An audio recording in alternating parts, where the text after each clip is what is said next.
Emotionally, it was really embarrassing growing up with this condition because being so young, I didn't know that I actually had a condition.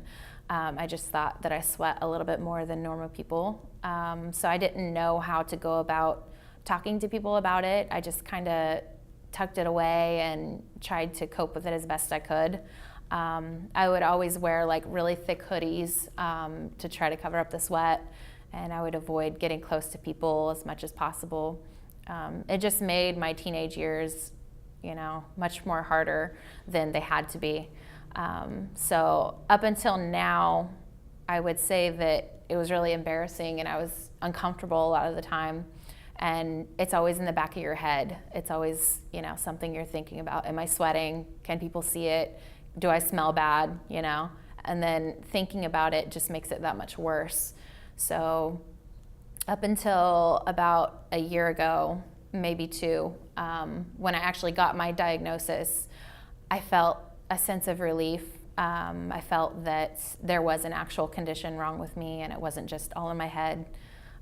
So that was kind of, relieving to know that there's actually something wrong with me and I'm not just going crazy. To get through high school and middle school, once I started showing symptoms, I would just tell myself, things aren't that bad, I can get through this, and there's different things I can use to cope. I can wear different clothing, I can, try to avoid situations that make me uncomfortable. And then throughout the rest of my high school, I would, try to explain to people that didn't understand if they did notice that I was sweating. I would just say, I don't know what it is, but I sweat, and try to make it less awkward for myself and for other people because that kind of makes other people uncomfortable too.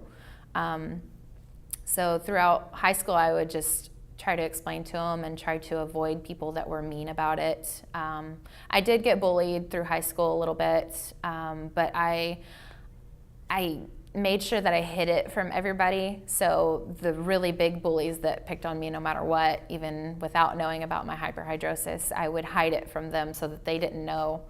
So I avoided everything altogether. That way they never knew about it. So I just pretty much hid.